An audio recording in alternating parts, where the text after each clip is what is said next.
And as With gear on. firefighters, we will be wearing all of our gear, including our air tanks. So we will have everything on, except for gloves and hoods, which don't weigh that much anyhow. But that is our goal. And my personal, I hope to do, maybe under 15 minutes is my goal. We shall see. But some guys have done it in 6.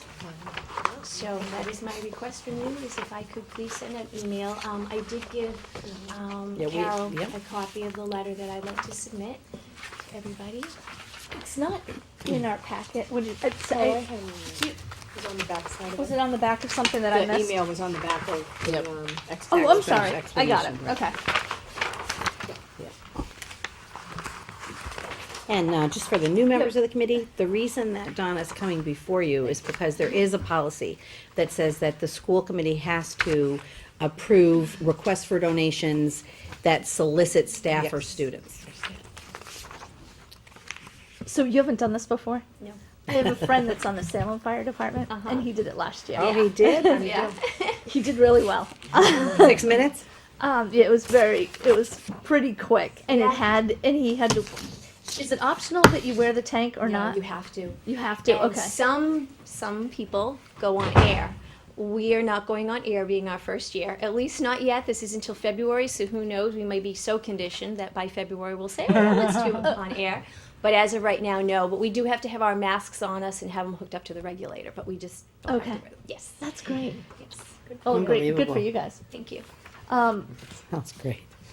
So the chair will entertain a motion to approve the solicitation of staff for the Fight for Air fundraiser as presented. So moved. Any further discussion? All those in favor? Aye. Opposed? Motion carries. Congratulations. Thank you very much. Good luck. Good luck.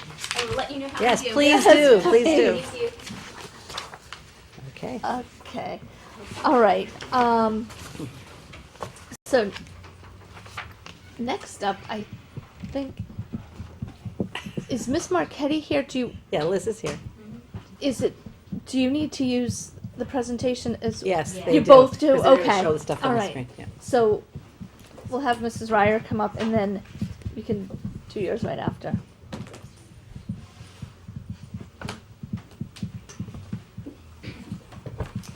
All right. Should we do Julie's report now? Or take it? It'll be Where is Julie? She's behind Peter. behind Peter. Julie? Oh, do you want to do the other Well, you know what? fundraiser? Actually, yeah. Let's Why do don't we that. do? Let's- Sorry, we're a little all over the place, but we're just trying to get everything hooked up.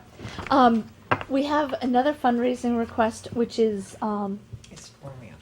from Alana Burns and her daughter Marissa to fundraise for the Jubilee Center of Hoboken, New Jersey.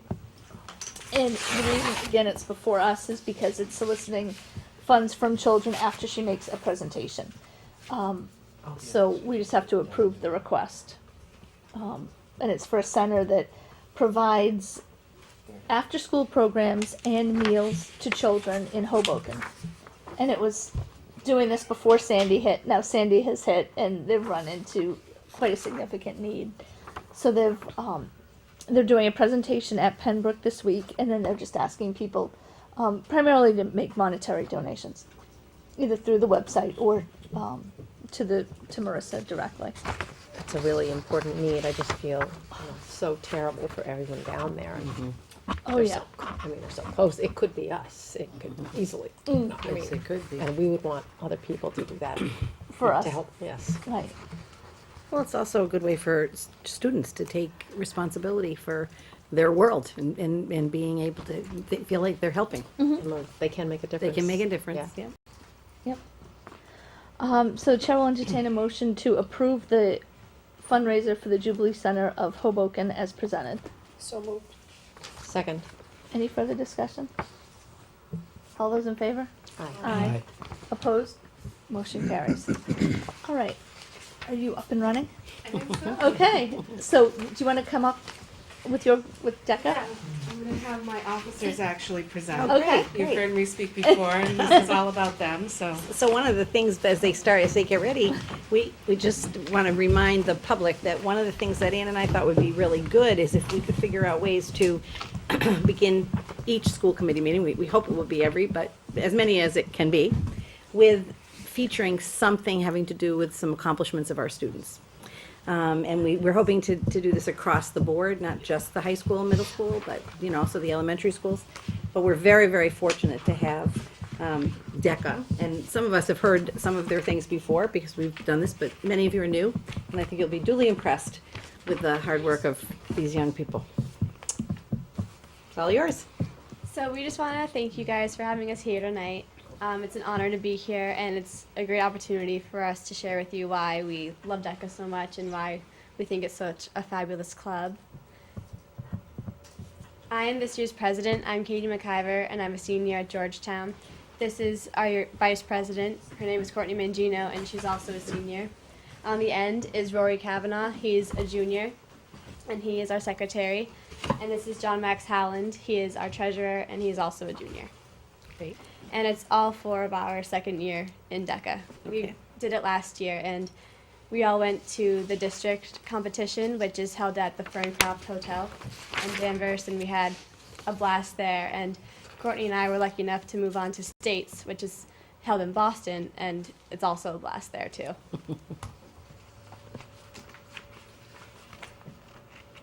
So what is DECA?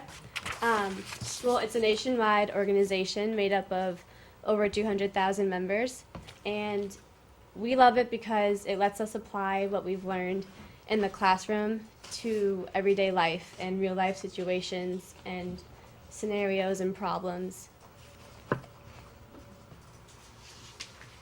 The mission statement for DECA is that it prepares emerging leaders and entrepreneurs in marketing, finance, hospitality, and management. And Thrive is this year's theme for DECA. Last year the theme was Aspire Higher. And the themes are really meant to just encourage students to be leaders, to step outside of their comfort zones, and to make new friends, make new connections, and just have fun. The core attributes and values of DECA are teamwork, competence, integrity, and innovation. The competence is shown through each competition because only the top competitors will move on to the next round from districts to states or states to nationals. Integrity, DECA builds character and confidence because you have to be able to persevere. Like if you don't make it to the next round one year, you still want to come back and try and thrive for the next round. Innovation, it is crucial to think outside the box because the judges are seeing the same kids, well, different kids, but saying the same thing every time through the rounds. So you want to be able to stand out from the crowd. And teamwork. Our chapter is really a tight-knit group, and we always help each other and support one another through each competition. This is our DECA Diamond. So the 4 inner points of a DECA Diamond stand for integrates into classroom instruction, applies learning, connects to business, and promotes competition. And when you're at different DECA events, you often see kids with their hands up and they're going like this for their DECA diamonds. People are really into that. The 4 outer points of the DECA Diamond, academically prepared. This is because you have to take a business class in order to join DECA, and then you apply what you learn in the classroom to your different DECA events. Community oriented, DECA participates in a number of different community service events. Professionally responsible, you always have to dress within your business attire because that helps create the business-like environment in real life. And experienced leaders. Everybody has the opportunity to plan different events within the chapter. For example, Katie recently organized a successful fundraiser at Barnes & Noble with the help of the rest of the officers. And dates and places. This month is actually DECA month, so we did different things like we put DECA diamonds on all the members' lockers to get everyone involved. We had a Dress for Success Day in school, and we invited the whole school to dress in their business attire and have that DECA feel. And in January, we'll have our first competition at districts at the Ferncroft, and then states in Boston, which will be the overnight for 2 nights, and then nationals this year is in Anaheim, California, so that's fun. It's great. Now I'm going to turn it over to Rory. DECA's all about competing and having a good time, and every DECA member has to pick an event to compete in. First year, DECA members have principal events, which are mostly our sophomores, and principal events are somewhat easier and helps you get a feel for what DECA really is in the beginning and when you're first starting out. And there's 2 other events for juniors and seniors. There's individuals, which you're by yourself, you get a situation, 10 minutes to prepare, then you go in and to the judges. And then team events are 2 people events, and you get a situation, you talk it out, and you have your teammate with you. Some individual events are like food marketing, human research management, team events. I was in sports and entertainment last year with a teammate, Connor DeSantis, who's in DECA. And there's also financial services. And another interesting thing about DECA is that we have online competitions. And one thing that we do at the school is the stock market game, where everybody gets like $100,000 to invest fake money, of course, to invest into different stocks and see how it plays out. And it is connected to the real stock market, so like if it goes up and down. And there's 2,000 teams on the DECA stock market, and we hold numbers 20 and 25. Wow, that's great. And, Fantastic. Awesome. if you're in the top 25 for your region, you can earn a spot to nationals, which is in California. So that's pretty cool. Excellent. Fantastic. Other events that don't require role play are written events. They're paper and presentation. You do them all beforehand. There's events from 5 pages to 30 pages, so they can really get pretty lengthy. And they're 1 to 3 people in the group, and you get a scenario beforehand, and you talk it out, and you do all your research before. But then on the day of competition, you'll have a trifold or your poster or your computer, and you'll have a presentation for the judges. And now I'm going to hand it over to John Max. Our DECA written event samples, there are a lot of different ones. There are business operations research, which is more of like a paper that you have to write. I know some of those can get pretty lengthy, but they usually don't involve a role play. Professional selling and marketing, those are more role play, and like they're a mix of a written and a role play, so you have all your work up front, but you still need to act out in front of judges. So that's more for kids that don't like the like thinking on their feet part of role plays, but still wish to compete in DECA events. And there are other ways besides competitions to earn your way to nationals. I remember there was a t-shirt design competition, and if yours wins, you get to go to nationals.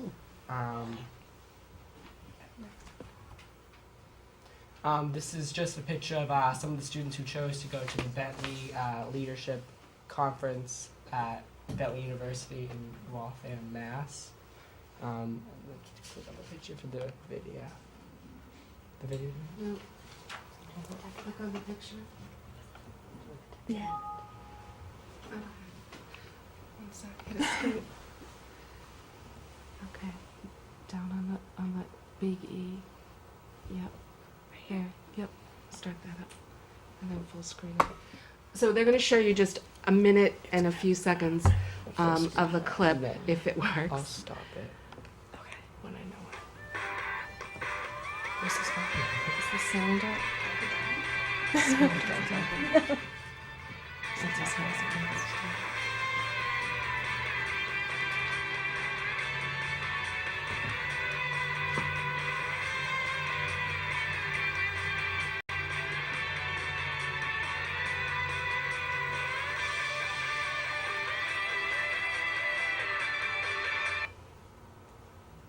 Oh, Well, just a taste. That was some of those clips from the conference That's and the right. competition last year. Yes.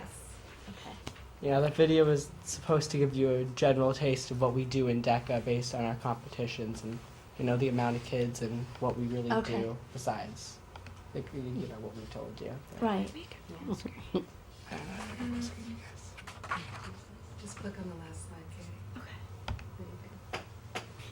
We just want to thank you for your time and letting us give you our presentation, and we want to allow this time for you guys. Do you have any questions for us about DECA? how many students are in DECA this year? Georgetown. Yeah, just in our club. There's about 45, I 45. believe. So it's continued to grow every year then, Yeah. hasn't it? Yeah. Last year we had over 50 people, but we lost a lot of seniors. We lost like 30 something seniors, so only a few kids were considered like rookies. Yeah. We were 4 of them, so yeah. Right. But I'm thinking the first year you did it, Ms. Ryer, weren't there were less than 20. And 9. Yeah. And what year is this? I'm gonna say. Four. This is year 4. Okay, I was gonna say 5. So yeah, it's 4 years. 4. And you can start when you're a sophomore. Yes. Okay. If you're in a class, an eligible class, such Okay. as marketing, entrepreneurship, management, accounting, so you have to be in a semester elective or business elective. And sometimes, you know, we have students that would like to get in, but the schedule doesn't work out. So that's a requirement. And once you're in DECA, then you can be in DECA the next year, regardless of if you're able to get into the class. Okay, it's just taking that first class to get Yes. you into it. Mhm. Okay.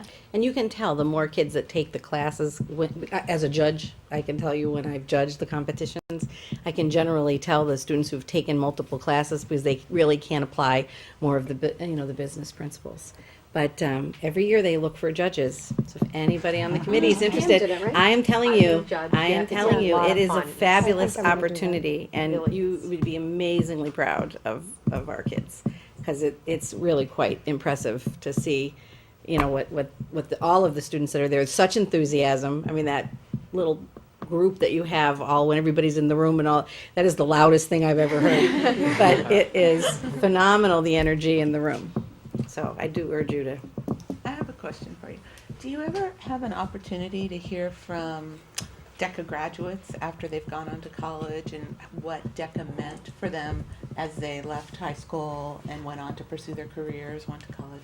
Do you ever have a chance to talk to other students, former DECA students? Yeah, we actually we have this thing with the whole like DECA chapter, and we're talking to alumni, like kids that are now in college, and finding out like how DECA has helped them in college and what they're doing with their majors and the whole business-oriented lifestyle they're in now.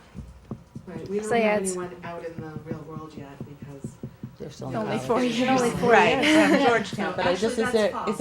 is it something, I mean, it's a national organization that's been around for a long time, so does DECA, at any of these conferences that you go to, are there ever opportunities? Do they ever bring people back? Sure. And Oh, yeah. Absolutely. And it's funny who you meet that will say, "Oh, I was in DECA in high school." Yes. Our food service It's true. lady in Yeah. the high school cafeteria was in DECA in high school. Mhm. wow. We're very proud of our Hey, keep program up the here. good work. Thank you. Does a wonderful job in the students. Enjoy. And I Thank can't. you. And hopefully we'll hear Yes. after in the spring how everyone fared and what kind of placement Coming they up. had. Also January, all right. Thank you. All right. Thank Good you. luck. Thank you very much. Thank you. Thanks for coming out tonight.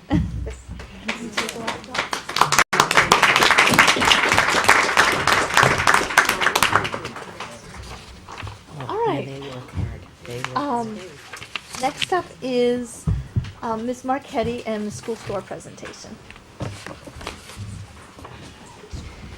So there's quite a few of us, so That's if you okay. don't That's mind, fine. you may Just just, pull- or Yeah, just pull whatever. up chairs, whatever you want to Or do. pull up chairs, however you're more comfortable. Yeah, you might want to just pull up some chairs, and that way people can see behind you. Yeah, people need to see behind us. Yeah, because you guys are tall. Yeah, just pull up a chair, wherever you want to get comfortable. You can kind of pull some over here. Yep. It's nice Your that there's seat so might many of still you. work for you. Can always make room for you. Oh, yeah. Yeah, sorry about that. That's a good idea, Rob. Instead of having to string And them. the other thing, Rob, you can watch it through the TV. When we're looking at you, we can watch it through the TV. So sometimes it's easier than turning around. Right. That's why we're not sitting there staring at you. But yeah. I couldn't fit in my chair. I'm sorry. Got a lot of people. Did you scoot a little bit?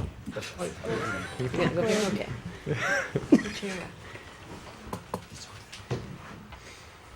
Okay. Okay, so I'm Liz Marchetti, marketing business teacher at the middle high school. Thank you all for having us. This is my marketing class, -3.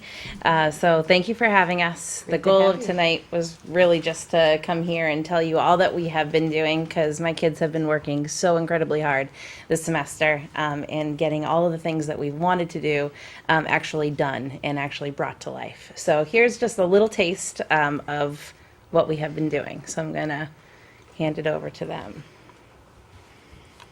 Hi, I'm Nick, and I'll be talking about the sales and marketing strategies of the store. So our basic sales strategy is to get trending new items, like for example, bro tanks, hats, crew neck sweatshirts, but we try to keep them at an affordable price, and there's definitely increased school spirit because of it. Kids are wearing the new products, you can definitely tell. And our marketing strategy has been to expand our target market, not just students, but to Georgetown residents and teachers. So we've been doing a lot of promotions, which we'll talk about later.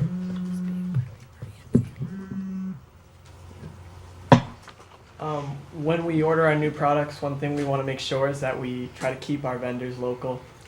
It's always good to help out some local Georgetown stores. We work with the soccer shop in Georgetown. We have a woman there who's our vendor, and we can work with her. Obviously, she's right down the street, so we can give her a call and she can come down if she's ready. Because we have been getting a lot more orders this year, especially. We have multiple sports teams, clubs, and different activities like Powder Puff football came to us. The seniors came to us with their class shirts. But one of our biggest challenges was the music department, because it's over 100 kids. You have band, chorus, and chorale. And each band wants a different shirt, chorus wants a different shirt, chorale wants a different shirt. We had to make sure that we get them what we want. So we had a meeting with the department heads of each, the band director and the music department, Ms. LaFlamme. And they gave us a general idea of what they wanted. You know, they wanted to keep it a blue shirt and but we really just want to make sure the kids are happy. So what we did is, using the school's iPads, we made a survey using surveymonkey.com.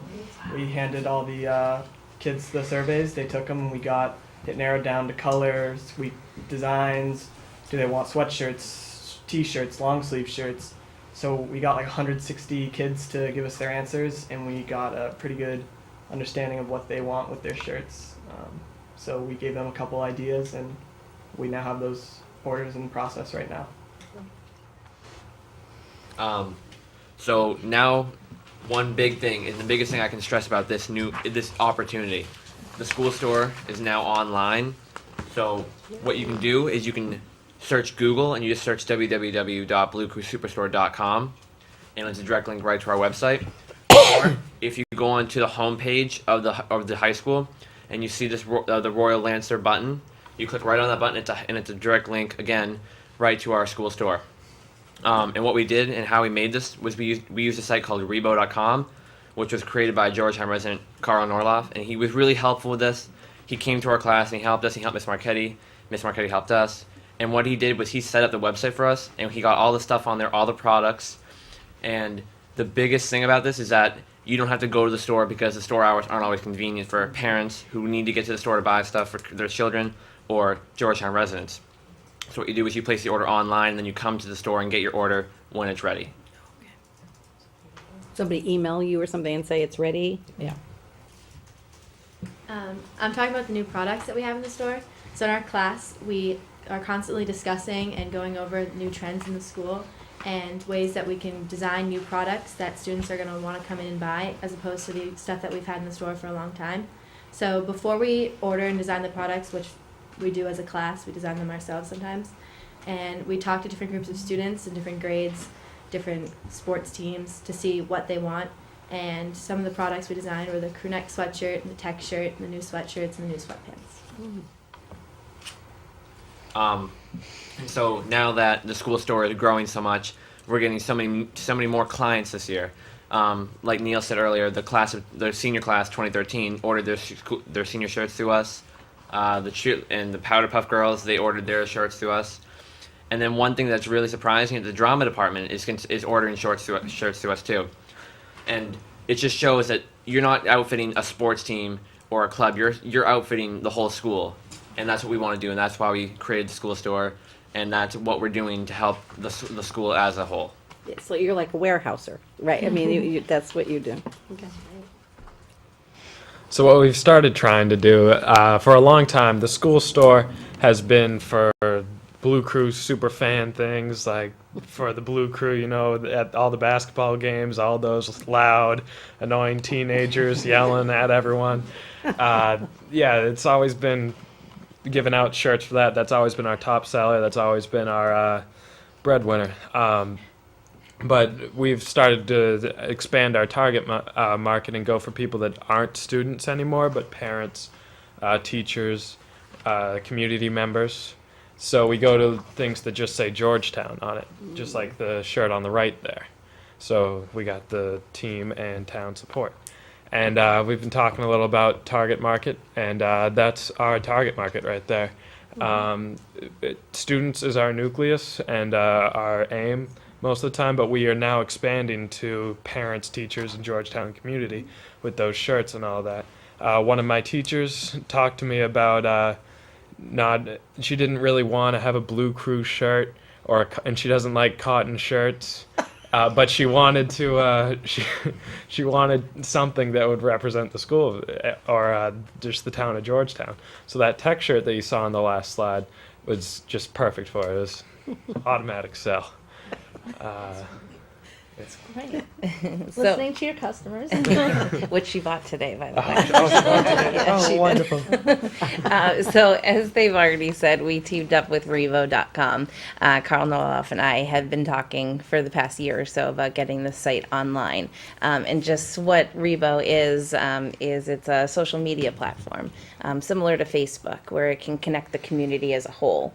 So now that we have the site through Rebo, we can actually send emails or alerts or messages and say, hey, we have flip-flops for sale today only. If we want to send a quick message out, we can do that through Rebo. The hope is that we get people to join the group in Georgetown, so it's an easy way to communicate some basic messages and deals within the community. And our commercial, which is somewhere. Media Where is it? Yeah, try that. Now the other one to the left. Where are you doing? All right. They know more than we do. I love that the student helps. Yeah, that's Yeah. great. Here we go. Here it is. All right. So they worked on this extremely hard, and I need to put a plug in for my students. They shot it all, they edited it all, they put it all together. Oh, But we need volume. the volume seems to be up. Try again. The Blue Crew Store and the Blue Crew Store Online have all of your Blue Crew needs.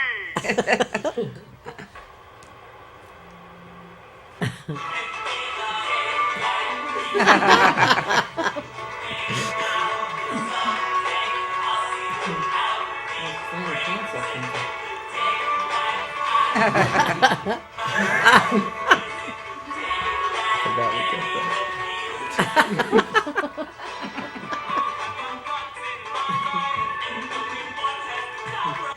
And as a teacher, I think my Very good. my favorite part about this commercial is that the kids were able to pull from other classes that they've learned, taking digital arts with Martha Dodge and the other departments. They were actually able to utilize what they've learned in those other classes and pull it in and incorporate it into marketing and learn from each other. So it was great. That's great. In terms of the future for the Blue Crew Superstore, we intend on keeping up with the latest trends that are going on and creating products based on those trends to maintain sales in the Blue Crew Superstore and hopefully increase sales. Right now, we're in the process of creating an app for the Blue Crew Superstore, which will just promote more business for the store and make it more convenient for people to buy products. Currently, well, last year's revenue, we had $11,604, and currently this year, we're already at $8,638. So, Good. we plan to hopefully double that 11,000 or even go further than that. This is the Georgetown app, and what it does really is it's going to have links to Rebo, which is the school store, and highschoolsports.net, and a link to Edline, and that kind of makes looking on like, oh, what time's a sports game, and when's the next school dance, and so those links help people to know what time those things are, and it engages people into the community. And I think the app is really useful for students because some of them have smartphones and they can just download it really easily. And they can go on the Rebo website and get merchandise from the school store very easily, and they can just pick it up at the school store. And I think that's really a good tool. They also can see the daily lunch menu and download assignments for school or really anything, and that would result in better school grades. And I think this would be a good thing to invest your time in. So, as we've been saying, we're trying to open up the target market not only to the students but to the parents. So, parent night is coming up, and we decided how can we get them into the store to see what we've been doing. So, as a class, we created this little flyer that we will be passing out to every single parent as they walk in the door. And when they go into the store, for each item they purchase, they get put into a raffle for the end of the night for a $25 gift card, which our main deal is just to try to get them in there to see what we've been working on. And at the bottom of the flyer is the QR code, which you can scan with any smartphone, and it brings you right to the school website. We handed these to all the teachers. It's the golden ticket. There you go. That's It's $2 off of Blue Crew t-shirts, and they're originally 12, so it brings it down to 10. And it's mainly to get the teachers involved with us and try to get them into the store also. And then last but not least, the students came together and we decided to make a jingle, something fun for us, and we incorporated the teachers and the new items because we figure you hear it over the intercom, you hear about the teachers, you're obviously going to listen, and that's what we've been doing. Thank you for having us. And if you have any questions, free to answer. Yes. Thank you. Yeah, I cannot tell you. I've been here 6 years, and when we first came here, the school store was the Suffolk University project. I know Peter was here when that came in. That was before me. And the conversations we had about the school store and all of the things that you're doing are things that were just a hope back then. In fact, I don't think anybody even believed it could happen. So it's very exciting to see what you've done and how you've brought this whole project into the 21st century. I was curious about, like, if the elementary school parents wanted to buy Georgetown merchandise but needed smaller sizes, do you do that as well? We carry youth sizes. Yeah, you carry youth sizes, so that might be something that maybe Mrs. Marr and Donna could. As a matter of fact, I just whispered to Julie. Think about that early. Yeah, we have youth They can do a sizes. franchise. We love it. But the website, the exciting thing about it is that now we can accept credit cards. Credit cards, And yes. debit cards. That's So so exciting. MasterCard and Visa. So So that's only online? only online, Okay. yes. But we can actually take them in the store. We just have to access our website in the Right. store, which we can do. Now, while I love So the blue, impressive. the royal blue, are there other colors? Listen, You know, they like- did a survey. Yeah. But I know a couple of years ago, I bought like a pink Georgetown shirt there. But when I've gone in before, it looks to me like it's like gray and the royal blue. And white. Can you Yes, we can. Can you And do Survey Monkey to the whole? To the entire town. yes, we can. Everyone take Great an question iPad. though, because I'm sure that there are other people that. Yeah. And I just want to also point out to Mr. Norloff, who's here. Yes. He's just been a Amazing. huge fan of the school, and I know I worked with him. I had the opportunity when I was in the PTA to work with Yes. him, and Rebo is just. It's definitely coming around, and I'm hoping that more and more people get to go on that website and see what it has to offer. 'Cause Yes. It's really. Really Thank does. you, Carl. You know, I appreciate it. I Thank really you very do. much. Very appreciative. Thank you. I love it. The fact that everyone's using it is great. Oh, See the store- it's- store- Thanks for pointing that out. Yeah, yeah.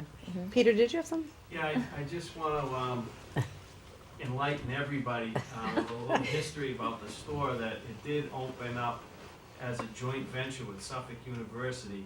And if my memory serves me correctly, there were 3 communities that they were working with. Medford was one, I don't remember the other one, in Georgetown. And Medford started with an online store only, and we started with the retail store. And it was the goal of everyone to have both a retail and an online store. And finally, this year, and Yes. congratulations to you, and thank you, Carl, for everything that everyone has done over the years to really, we've really met the goal. Right. So it's just a great thing, it's a great job and a lot of hard work, and I really commend you guys because you really pushed us over the Yes, top to get yes. that online store going, so that's a real And I big think that we accomplishment. should get a copy of this CD and make sure George Moker gets it, because I know George, George this is was George's very vision. influential. This He is just his didn't vision. stay long enough, Right. but I think he would love, just love to see what you're doing, and I just know it would be something he'd be amazingly impressed about. And with Christmas coming up, I'm gonna head in. My kids love Georgetown, everything. Come on in. Well, now you can go Well, online that's tonight. nice, 'cause this is in the good comfort of timing. your own This is home. good Exactly, timing. yes. And one final thing, that the school is so much more than a store because it's a learning laboratory. Yes, we love And that. you have the marketing class here today, and that is Exhibit A. Yeah. Because Yeah. these guys are in marketing, and And they're they're doing it. working in the store, and that's the way it was supposed to work. That's right. so. And it's the best part of my job is seeing these kids get excited, and I remind them every day that this is an amazing opportunity. And I get excited when I overhear conversations in the hallway of them talking about what we just talked about or ideas that they have. They don't know Yeah. that we're listening, but we hear everything that goes on. So that's exciting as the teacher. So amazing. And integrating the community was sorry, Alana, is also just so great to see because of course, the students are there every day, the parents hear about it every day, but for the community, either graduates or people that don't have children in the school, it's nice that they have that opportunity as well. Sorry, Just Alana. 2 questions. Proceeds, when your profits, how are those used? We are hoping to set up scholarship funds. Fabulous. So for graduating seniors, these kids, as well as some others, they dedicate a lot of hours to work in that store to have it open during lunch. They give up their lunches to work in the store. Cam being one, Ethan, where are you? Being another, and also after school, they're there every day from 2:15 to 2:45. So, in some of them, it means going late to cross country practice, so that the store can be open that day. So they work countless hours in the school store on top of what they do That's fabulous. outside of the hours. So, So to hoping make it available to students, to give Exactly. it back to them for all their work, that's fabulous. because some of them will do Yeah. 200 hours in Yeah. the course of their 4 years just in the store. That's amazing. Yeah, that'd be good to track, because, that's an impressive statistic. And my other question is, don't we get to hear the jingle? It's not exactly rehearsed, but We will record it for you. Yeah, It's there going- you go. You It's record going to it for get us. sung first week in December over the announcement, so we will good. record it Do you for have Ms. you. LaFlamme working on that, or are you guys doing That's a that good idea. I'm just gonna yourself? wing it. Very, very impressive. Thank you for coming. Thank you very much. Thanks for Thank coming you. out tonight.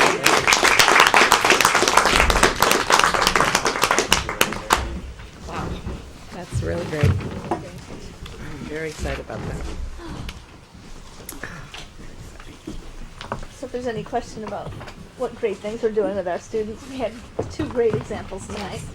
And I loved hearing how the iPads are put into Yes, use for a yes. survey. Thank you again. Good night, everyone. Because there's always a question of how much technology do we have? How do we use it? Is it useful? Is it, germane to what they're doing every day? And what a great example. And then to link the apps, because people have smartphones, I mean, it's they're doing a great wonderful. job. Wonderful. Well, it's very exciting. So thank you, everyone, for organizing that. Okay, next up is Julie DeRoche on the Professional Development Day. Julie, come on, come up.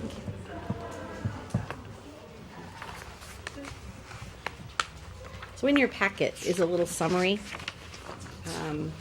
that Julie put together of all of the things that were occurring on our last Professional Development Day. So I'll turn it over to you, Julie, in case you want to point out anything in particular, and then Sure. if there's any questions. Well, we continued with this Professional Development Day to work on writing across the district at all the grade levels and building in assessments as well. So at the high school, we worked on formative assessments with research for better teaching.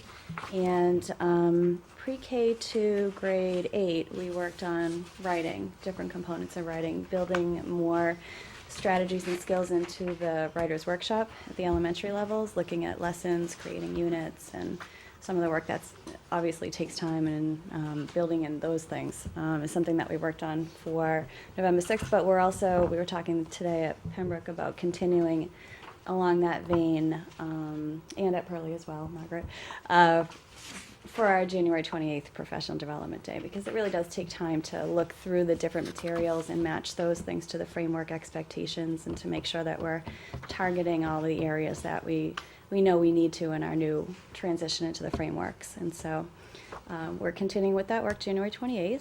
And at the middle school, we worked on open response writing, similar to what we did at the high school in October. And we worked with a person from the Department of Ed who does training for the state. He trains all the state assessors of writing. And so I've worked with him on a couple of committees across the state, and he was very kind to come in and work with the teachers on developing open response questions, looking at student work, taking a look at the content of writing and what the different content areas call for, and matching those expectations to the Common Core as well. So that was a great day. It was a very busy day. It was a very busy day. Yeah. And if you look at the strategic plan, you'll notice that writing is one of our main initiatives, as is implementation of the Common Core. So this, the whole goal here is for everything we do to link back to the strategic goals that we have. Right. And our lessons and units are well on their way. We have a date set by the state to have all of the curriculum aligned to the new Common Core by 2014. And so, we're working on that throughout professional development days and grade level team meetings, whenever we can, department meetings, just to ensure that we are meeting all those expectations. And that's for ELA and math. So there's a lot of work being done, for sure. But I did want to highlight that for you, in case you had any questions about professional development for regular ed. And special ed, we also did landmark training. So we were supporting our goals and our strategies, supporting language-based instruction. We also continued building our work through the alternative programs for trainings and teachers, for tutors and teachers and aides along those programs. We held a district CPI training.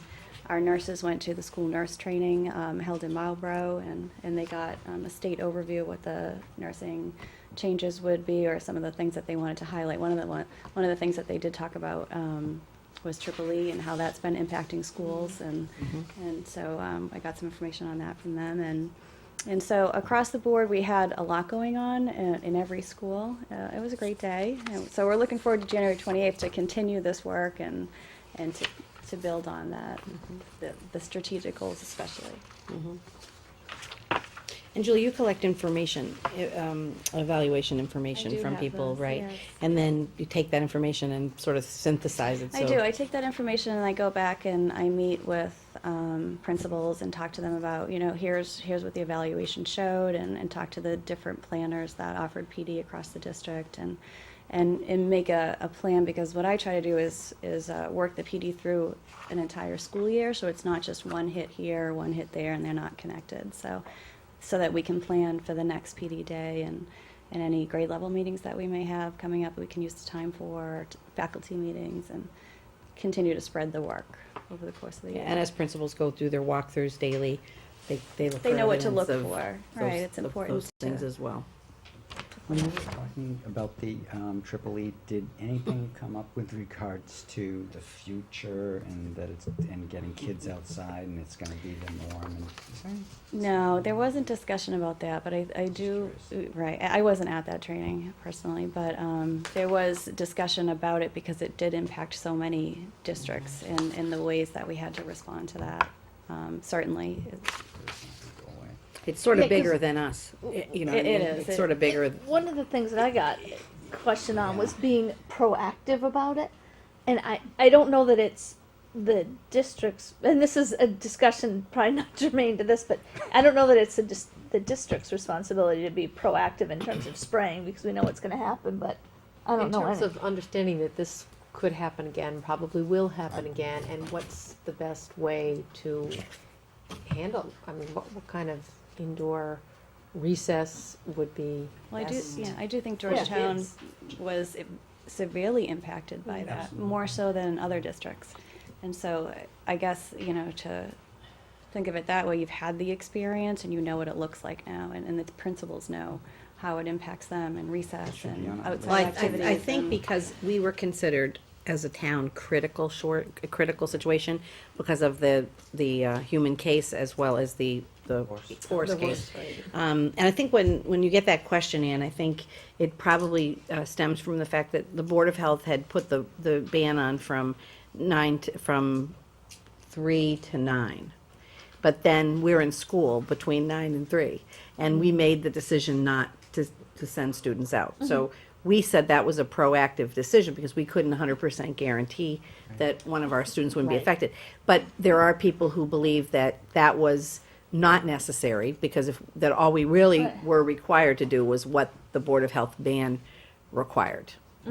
So I think that's where you get that question. Yeah, no, I just, We Yeah, did take I mean, we a did- more stringent stance on it than next year. was required. But certainly it's an ongoing issue. I think that now that it's in the country, you hear about it more and more. so back to special. Professional development. Professional development. So we have another day in January. January, okay. And then it kind of aligns to what you've done in the last 2 days to kind of. Yes, that's the last- obviously I wish we had more, but. I know. Well, that's a yes, it discussion that's does. gonna come up when we do the calendar. And that's, it's to continue the work and to make sure that we're supporting teachers and helping however we can with the curriculum alignment that needs to be done and, working together on that. Yeah. Absolutely. And the reason why we talk about it. Right, Yes. right. And And I I have to know- work through all of those changes. It's not something that just happens overnight. And I do know that sometimes there's a frustration among parents that, we just started school and we already have, a professional development day. And, we Right, don't it's yet tough. have a full month and we have a professional development day. But it's so important to get it done at the beginning of the year so that you can implement it throughout the school year as opposed Right. to. And it's Yeah. helpful too to have the time to say, okay, we implemented this, how did it work, when we're all back together again. Right. So, yeah. And it's amazing how many things we do. Yes, during we that do do day. a It's lot. a yeah, lot of- it's a full for the teacher, schedule. right? Completely. It seems like it's a Mhm. full schedule where people are like, "Oh, the kids have the day off," and they don't realize that the staff still The has children a are tremendous out of amount school, work. but. I think Right. that's why we take a few minutes at this meeting, and Julie has a website on the district site, and this is posted, so that if there are any questions that parents have about, what is going on in the schools when my children are, they have the access to the information. That's great. When do you eat lunch? 8 to 11:45, and then you go 11:45. Oh, what did we do, like a half hour or something, People right? We usually take about a half We an usually take a hour, little bit. But, the teachers are great. I mean, they're there and they're right We should back have at the- it. We should send the kids in to serve you lunch. Could I just ask, Sure. who takes the district, the technology trainings, the developing district technology trainings? This for year, I sent the technology teachers to the Gillette, I wanted to say MassQ? DECA, but MassQ? it's stuck in my head. MassQ, the MassQ conference, and it's a technology conference on building up technology in your school and supporting the use of technology in class lessons. And so our technology staff went to that training, and now they're creating small, just small workshops for teachers to use. You know, a lot of the technology that's out there. You know, a lot of people are using Web 2.0 tools, but also honestly just using the iPad in the classroom. How does Right. that work? Creating websites. How can we do this a little bit better? Research. We have a lot of research that needs to be done in the Common Core. How can we build in research components using these technologies? Projectors, but not just projectors, using the new projectors that are out there that aren't the old ones that cost $300 for the light bulb, but they're they're document cameras, and how do we use the document cameras in the classroom? And so there's a our lot to technology learn. staff, that but would be. Yeah, I think, yes, I offered think to we have staff. someone that wants. I can see Mary Ann. the hand going up in the air behind me. Yes. Mary Ann went. I came back from MassQ and I ran into Donna's office and I said, I'm changing my fifth I'm grade changing curriculum." everything. But that's great. It's and that's, wonderful. That's what you Awesome. want So to see. I spent the day learning, really changing the curriculum and learning Prezi and bookmaking and all of these new Web 2.0 tools to teach the students and the staff. That's So that's great. how I spent my 6 hours. And it was worth it. You loved. Obviously, you loved it. 6 hours wasn't enough, but yes, that's how I spent my 6 hours, and it was really good. And every time Dr. Tanner walked in, I'm like, look what you did. And Barry went as well, and he was equally Paul excited, went. as Paul went from the high excited. school. Now, what do you do for a Following- follow-up in January? Do you have something equally exciting for them planned? I wish I did, but it's really the continuation of that work, because that work does take more than 6 Right, no. hours. You know, it's how do I change everything to support this new so mode. long to learn, like how to have them use Animoto or something to make videos. Like it takes a long time to learn an app and then how to teach them how to actually make a video. It's not just learning the That's the value of going to app. a conference. You It's see what's actually out there. incorporating it. You know, I'm pretty fast at that, learning it, and then turning around and figuring out how you're going to teach it. And sometimes that takes 6 hours for me to do. And so that's how I spend my time. Great, I'm glad. The other thing about nice the- to hear And I'm so firsthand. glad that you're here. And the other thing about the MassQ conference is that there's all kinds of vendors there. They have every vendor there.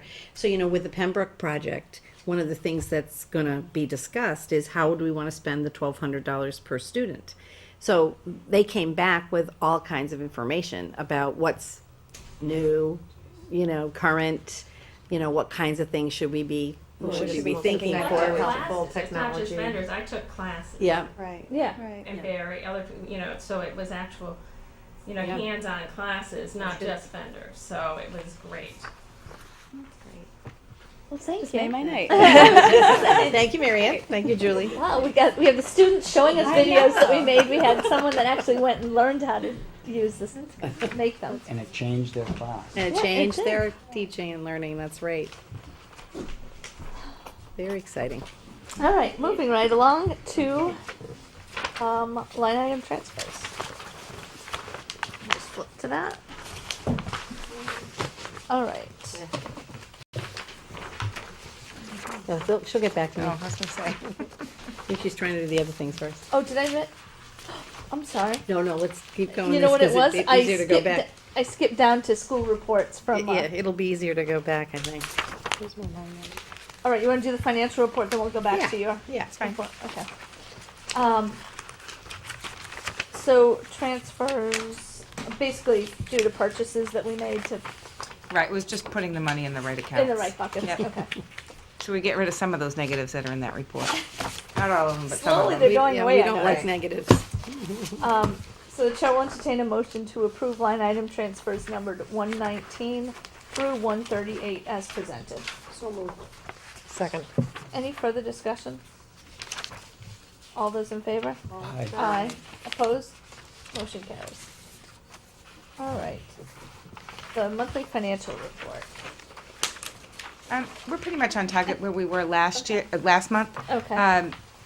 you can see we've now encumbered everything we know to date for special ed, which is striking on the first page at the bottom. That's the 328. The 328, right.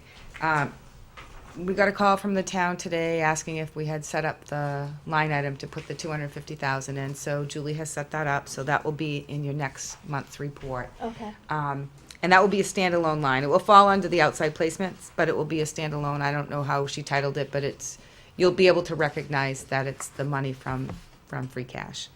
And right now, we have almost $300,000 available in circuit breaker. So that negative 328 will become around a negative 28, and we'll probably move that encumbrance over to that $250,000 line. Okay. So then you'll be square, pending the outcomes of those placements. Okay. Donna Straight is away this week, but I talked to her secretary today, and she believes they have an outcome on at least one, and perhaps there's a meeting on Monday or Tuesday for an outcome on another one. So hopefully by the next month, I'll be able to let you know where we stand with that money. And we're able to track, and we will be tracking that separately. It will only be Certain students. sent to that line, Okay. correct. So they've already encumbered the 45-day placement. That's why you see. That's why I see the negative. Right, the negative. Yeah. So, and, we can absorb most of that 328 in circuit breaker. Okay. There are still lines, the special ed aides at the middle high school. We are still waiting to transfer that over to our grant. So that's one line. Okay. The lines at the beginning of special ed, same thing. Some of those expenses are going over to the grant. Grant, okay. So those will be alleviated. All right. So at this point, when I look at the It's 168,000. 168,000 Right. or so. Last month it was 400,000. 400,000, yeah. But spent encumbered all the. Right, so that gets us to 328 and 160. Right. Yes, so that gets Right.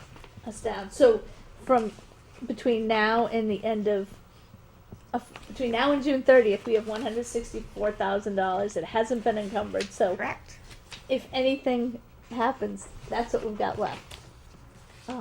But the good news is most of the principals have purchased what they needed. Right. They're still making purchases, but they purchased a lot in the beginning of the year. We're already over 700 purchase orders this year, which is high for this time of year. So for the most part, they've purchased what they need to purchase. And we don't have to deal with utilities. No utilities, no health insurance. So it's really, that is money that's budgeted. I mean, there are some things like out of that 164, $60,000 is budgeted in middle high school student activities. I don't know if they'll spend all of that. That's not something we encumber. We didn't spend it all last year. The answer is generally we spend it. Right, we didn't spend it. Salary account? No, the student activities stipends account. Yeah. We didn't spend it all last year. No, we didn't. We'll be close. Right. We did transfer 5,000 out of that at the beginning of the year because we didn't put any money in computer hardware, so we had no money for parts and things like that. So those are just so the committee knows, those are examples of things that can, not substitutes. Yeah. Substitute lines. That can eat up that money between now for the next 7 months. We're watching it closely, and if we feel like we have to put a freeze on, we will. Right now, we don't feel that. That's good. Good to hear. We don't like freezes. No, but I think the bigger, just so that everyone knows, that's for the next 7 months. Anything that comes up is Not a big number. no. It's not a big it's number not. at all. Oh, No. not at all. That was No. okay. And that 250 item, just for people back watching also, what's left, if not used, Will it's be in re- this- will be returned to the town. Yes. Do we, just so that I understand, do we actually receive the money, or are we? It's an amendment to our budget. Okay, so we receive Our budget it, will be increased. and then we're keeping for just this year. we're keeping track of what we use, so that when we have to present our budget, we can say this was added to it, this was what was used, this is the impact. Right, even though I have to report them as most likely sped tuitions to private schools, which is the second line in our sped accounts, we're gonna track that one separately, so we can make sure just those Perfect. are attached to that line. Right. And that, you know, if we put it in the 250, I mean, into the money that we already have for private schools, It gets lost. it will get very lost. Right. So if we only encumber to that line, those pendings, it will be very clear. Okay, perfect. And then, of course, we have to track that because next year, and this was something you and I talked about, Ann, and actually I spoke to Joan about that today.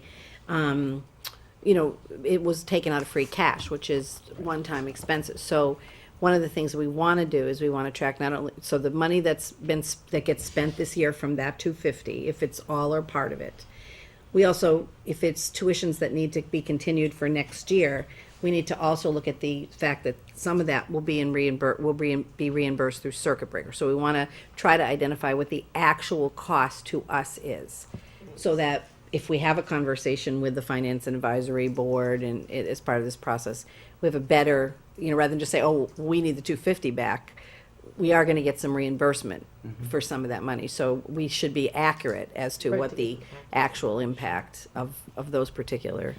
We're gonna be discussing establishing the budget later. Yes. Right? Okay. Yes, we I will. just want to make one comment as I'm sitting here. When we transfer the grant expenses over, you'll see that 164 grow to about 250. Right. If it yeah. makes you feel any better, that 250 Yeah. will be available for the rest Because of the year. because it's shifting. Okay, so we have 250 to get us through 7 months. But we Okay. don't have to worry about the utilities, and that's one of the things we always have to worry And about instead through of the the winter. 164. Right, there's really no, you know, it's not really fluid in this budget. I mean, unless something breaks, yeah. a building component, really, the principals know what they have planned Right, and they exactly. have budgeted. Right, So it's just more that, you know, when something It's the does unknown. break, that's It's the special ed piece. Yes. And special ed, right. Then I'm worried about the upcoming winter. But we don't have We utilities. don't have utilities. So that's usually what we worry. If we had utilities and this is what we were looking at, I'd be a lot Snow, more nervous. snow and ice is covered by Bring on the snow. the town. No, bring on the snow. Bring on the snow. It's covered. But have school on the snow days. Oh. It's covered by the Very town, nice. but then it's billed, not technically billed back to us, but it's allocated Okay, back back to to- us. yeah. Okay, good. Okay, wonderful. Okay, then I guess moving right along to the FY14 budget preparation update. Are you I have a draft calendar Okay. that we discussed last night at Budget and Finance, which really moves it up much earlier than you typically have been doing it. Okay. I kind of, in an email, ran the dates by you. I hope that they're okay. Of course, we can change them tonight Is if there you want. anything in our packet? No. No, I just She's did got it right here. After last night's meeting, I did it.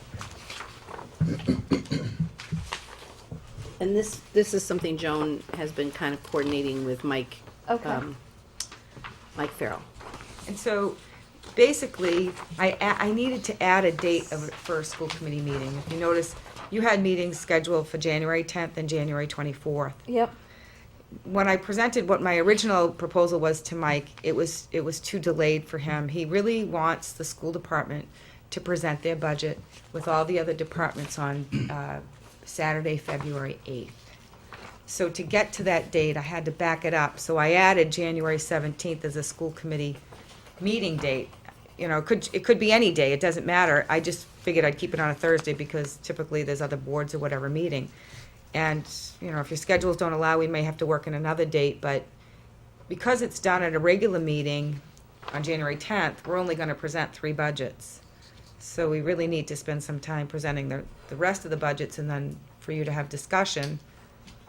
You gotta fit a public hearing in there, and then you need to adopt, so. Yeah, I understand that they want to do it. It's your decision. On I was February- trying to fit into his schedule. Right. Yeah, just so the committee understands what happens. Carol provides us with a recommended budget, the superintendent's recommended budget, which finance and budget and finance from the school committee has reviewed and gone through with her. She presents it to us, and then typically for 2 meetings, we've reviewed half of the budget at each meeting. Then we deliberate at a meeting, and then we'll have a public hearing, and then we'll adopt the budget. And then the school committee's budget goes to FinCom. The problem with I understand why they want to get it on February 8th. However, I don't know how it's humanly possible for us to review the budget, for Budget and Finance to review it, actually backing up, for you to pull it together, Budget and Finance review it, committee review it, and then have a public hearing, and then adopt it in 2 months. Well, I had originally proposed to have your first meeting to review the budget back in December. Carol thought that was too aggressive to do. Yeah. You don't know anything about state funding, so I Right, just but we don't know anything about state funding That's why this until doesn't make me happier either. February. That's Right. why this doesn't make me happier. That's why we've always done it the Okay, way we've done it okay. before, I which didn't is know to that. not start talking about it with the school committee till late January. We spend the February meetings, we adopt by the end of the month in February, and it goes to the FinCom. And then generally, and I think they're changing their structure a little bit, they used to invite the various departments in throughout the process, and we were always last. The last one to come in. Because, again, we don't know anything, we will not have good numbers here, and so what we don't want to do is put together a budget. Well, it's just, my experience is that the first number you come out with is the number that sticks. And that we're And you reconciling can't go to. back after the fact and say, oh, gee, on second thought, we want more money, we need more money. Where's the disconnect in trying to put together a schedule like this versus the reality of we don't have the numbers by this time? I just found out about the February 8th today. Me too. So That's a new date I'm for gonna me. call Mike. I'm gonna have to ask Mike and Andy Well, and just. I can just tell you that I sent the Yeah, Joan's original. been really working on it. Yeah, no, I don't doubt. But I can that- tell you that the original schedule we did did, together right. had you voting on the budget February 14th, I think. So it was Second giving meeting you of the month, that's right. right. And I sent that to Mike yesterday, or I don't know what day, Tuesday, I guess, and to say, this is much earlier than it had been in the past. We're really trying to get in and to try to adhere to your schedule, because he had never given me a date. He had just said earlier than last year and tried to get the schools in at the same time as all the other departments. So when I sent him that, he said the 14th was, in his opinion, too late because their recommended schedule that I don't know, he recommended or who recommended, was to have all the town departments present on an all-day Saturday meeting on February 8th.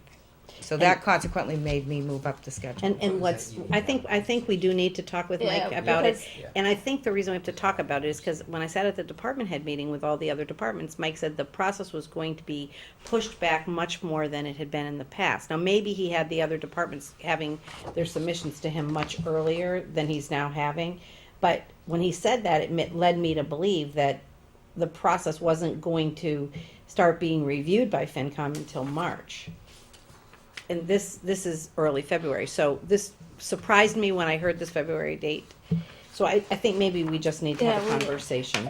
Were we given any direction in terms of level funding, level So I services? asked about that too at the department head meeting, and Mike said he would ask, but at this point in time, there was no direction given in that way. Because last year, remember, we were told level service, we gave level service. Yep.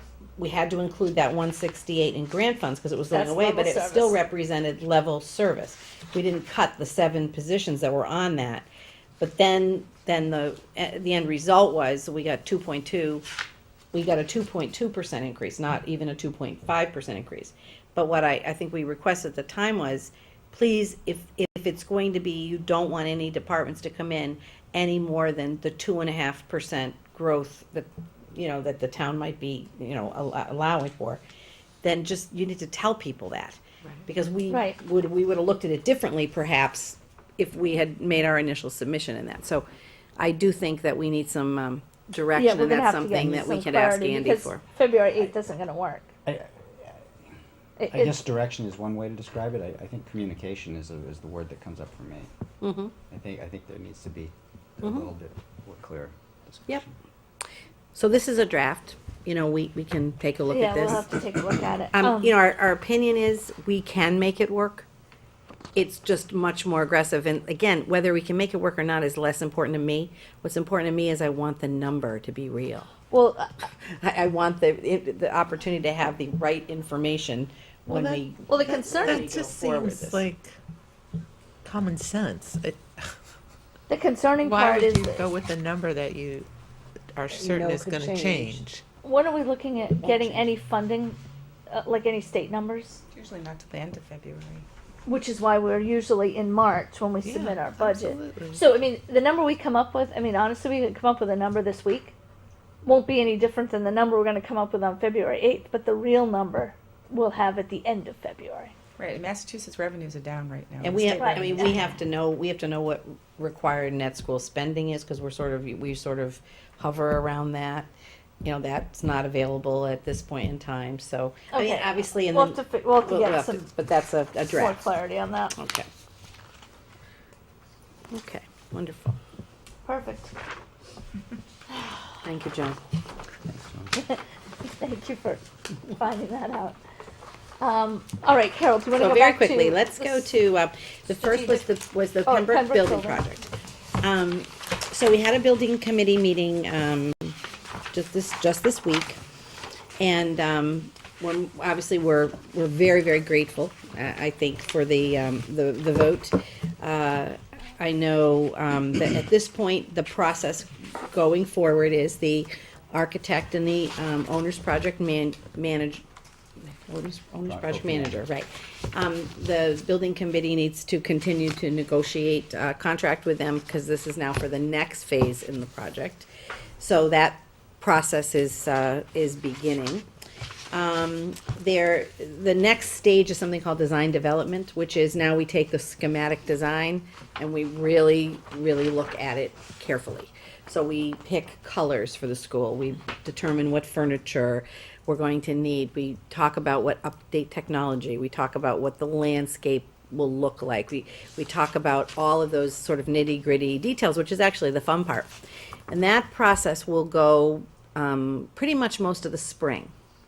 And then bid specifications will begin to be developed after those decisions are made.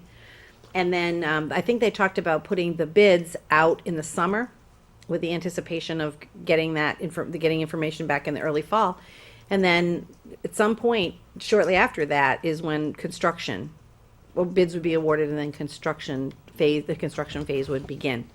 And that process is about 18 to 24 months, and the target date for moving into the new Pembroke is September of 2015. And So, I thought it was November. what? I thought the completed construction was November Uh, 15. Well, I thought my understanding was that we were supposed to be moving into the school in September of 2015. We can double check that. But I think the completion might be the demolition of the building. Building. That's all part of the project. That was exactly what that was. Yeah. Yep. Yeah. That's exactly what that Yeah. was. Yes, because we're gonna move the students in and before we do take care of that. And then there's probably a several months of work because then you're gonna develop a field there, a couple of fields, and so there's work beyond just when the kids move in. But, many people have been asking me, so when do we break ground? When do we break ground? Because they're pretty excited about it. And I just wanna make sure everybody understands there's the design development phase that then moves into a bidding. Construction Then documentation. construction documents get created, and then, the construction phase begins. So the timeline you just laid out, though, has construction beginning in the fall then of 2013? Again, I think that's all gonna be decided, but I know the conversation they had at the building committee was they were really hoping to get those bid documents out in the summer. Because it just seems to me that I'm just concerned about disruption to learning. I mean, a lot of building, once the skeleton is up and all of that external stuff is going to be happening inside, and Yes. it's not going to be disruptive to the current Pembroke. But any kind of, clearing the woods back there and site prep, and just until that building. Yeah, As a we don't skeleton, have I that, think that's that's part of gonna this, be- that's part of this design phase, that has not been fully fleshed out. I've not heard any of the plans for that. And certainly that'll be our advocacy when we're represented on the building committee is, let's just make sure, because they're mindful of the fact that they don't want disruption either. But it's going to be disruptive. And construction is fascinating to Yeah. kids. Yes, it is. Especially that age group? Yeah, they're gonna Oh, wanna yeah. be out there watching, there's gonna be big trucks, there's Well, gonna it's, be. it's actually quite far away from, you know, I mean, Yeah, it where is. it's gonna be occurring is really quite far away from where the students kids will be. are It's are essentially spending the their time. back of the teacher's parking lot now. Right. It's in the woods beyond the teacher's parking lot. So, you know, Just think some sensitivity though, trying to teach when there's construction Oh, yeah. out your window is. No.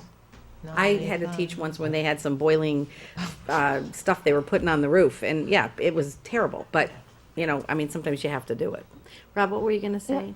No, you just said it, that the project being built in the woods, there's a fair bit of difference in separation. Okay. And if it had been built in the fields, it would have been separated by a fence. Right. So I did put for your benefit in the orange notes, the note I posted on the website. Because I do, you know, I do think, you know, we're mindful of the fact that, you know, there were many people who came out in support of the project, but there still are a good portion of the townspeople that have concerns about it and maybe weren't in full support. And I think we shouldn't lose sight. There was a lot, I thought, some interesting conversation that came out in the whole very respectful discourse and debate that happened, I think, throughout that whole period. And I think some of those things are things that the building committee is going to want to consider in their deliberations going forward. Where are the dates and times of the school building committee meetings posted? They are posted on the town website. On the town website. On the town okay. website. And they are public Right, meetings. because I think that people are. And they're very interesting. And they're going all to wanna- televised, well, I would say 90% of them, Are maybe held even here. more than that, are televised here for that exact purpose. You know So- what might be a good document to put on that would also be the schedule that the architect generated. For the, He had everything going from DD through CD. you're talking about for going forward now? Yeah. I don't have a copy of that, but we could certainly get one. I came into that meeting. Yeah, I've got a copy, but I don't Okay, have it with great. me. That, I would like them to put that on a bigger sheet too, though. I mean, you cannot read it. That is not readable in that current format. But yeah, it is. Even with my glasses that help me magnify, I All right, can't read it. So anyway, you know, I just want to make sure that we don't lose sight of the fact that, you know, there still are a lot of people that are, you know, watching the project and hoping that it's going to be as valuable as we believe it's going to be. We want it to But- be an asset to the whole to community. the whole community. and the And school we building know, we acknowledge that work these hard to make sure that financial happens. times, I know that decisions were not easy and that it is requiring a great deal of sacrifice for everyone. But we are incredibly, I think I speak for the committee, but I certainly speak for the administration, staff, and myself, that, you know, we're very grateful for the support. Very. Again, I'm not sure there's ever a good time to undertake a project of this scope, but I think we need to do everything possible to make sure that this is a building that the community can be proud of, and that, you know, it does what our students need it to do, and that there are places in this process that the public can participate, and I think we should welcome and invite them to participate. Yeah, going forward. Okay, so that's what I wanted to report on the school building project. And then in terms of the strategic plan discussion, I did put in your packet a little template, because I'm trying to figure out how to collect quick information from you. Survey monkey. Yeah. Get the iPads. Yeah, but then I have to, then whatever it No, is I want to do. So I just generated a couple of prompts here, and I don't know if anybody found that useful, or if you use them, or I'm just trying to think of, we want to get this published, finalized and published. So, you know, if there were any particular changes that jumped out at you, or you said, I don't, this doesn't make sense to me, or I don't agree that that should be part of the plan, or any areas that you definitely saw that you felt should have been added, that it really is not, it should be there and it's not. Any areas that you might think should be eliminated, this doesn't seem like a real priority, and then any questions you have. But I think I do need to have input from the committee. If you choose, I mean, if it's fine with you, that's fine too. But if there's particular information that you would like us to have as we start to, you know, put this in a more of a final form, we've kind of been talking about this for 3 meetings. We Right. probably need to make I a have some decision. writing comments, but I left everything sitting on my desk. Okay, well, you can When send, do you can send it to me. When's your cutoff date? Why don't, you know, As soon why as don't we, possible. as a committee, because it might not have been clear, why don't we say by next meeting, either bring your questions to the meeting or Or give sign off Carol on it? some kind of feedback in whatever format you want to do. Yeah, I Drop would it off at prefer her if you, office. I would Or get prefer it- if you drop it off and then, you know, I don't mind synthesizing the stuff and incorporating it into the plan. But I don't know if you want to have I don't know if this is the form you want to have a discussion, or if you want to share your information and I will synthesize it and get it Well, back out to That you. would Yeah. make more sense. That makes Get more the sense, I think. Comments to Carol before the next, a few days before the next meeting, so that you can make any adjustments or explain what adjustments you're going That's to make right, based that's on what I our would do. feedback. Okay, feedback. that makes sense to me. Okay. All right, let's do that. All right, moving Thank right you. along to subcommittee reports. Budget and finance, did we just talk about everything we talked about, or is there more? Well, you did, Joan definitely, you know, brought up some things that we had talked about. We also, talked about a couple of key issues that we need to discuss further, one being food services. We'd like to take a look at that, and Middle school let's say, sports. and middle school sports too, we definitely wanna. Is that in line, is middle school sports a discussion revolving around balancing athletics? Is that, It's just to Just the see whole what we, athletic yeah, the whole budget. thing, what, you know, what we wanna do for next Okay. year. But we met last night, it was a very productive meeting. Yes, you see the minutes sounded very productive. all right, And actually, then, next meeting, there is gonna be a discussion about a recommendation about middle school tryouts. yes. Yeah, that's gonna come up next meeting. Chris has a couple of recommendations on that. So we'll know about that, But we'll- like in your yeah, orange note. yes. Okay, and then, are you clear on, do you guys have budget priorities? Ah. Or do we need to, has anyone gotten you any, I know I did not get you mine. But, I don't have any. okay, so, just for everyone's benefit, if you have any priorities that you want them to keep focused on or be mindful of when they're going through the budget, things that we've had for priorities before have been maintaining class sizes, balance, one that I want to see is like a balanced athletic budget, like it is done soup to nuts. Other priorities that we've had, like Maintaining technology, core maintenance, programs, maintaining core programs, any new initiatives that were covered in the strategic plan. And so if we create a list of those, do we want individually, you want us to send Email them to them- you or to? I would email them to, I would mail. Carol, or and she- Laura, email them to Laura and me. actually to Laura. And Joan, actually, copy Joan too if you can. Okay. And then she'll forward them to budget and finance. So then when they're going through their deliberations and their discussions with Carol, they can align it with what the committee's thoughts were for budget priorities. We would bring that to you for information at the next meeting. Next meeting, we'll talk about. Yeah, but we need them from you first if you Sure. have any. And we didn't set a date for the next meeting, but we do wanna meet, at the Sorry, week I after took over that. Thanksgiving. Week after Thanksgiving, okay. Okay. On the meeting that we had last night, there was a little bit of discussion about starting the 14 budget and whether or not to not include the 250.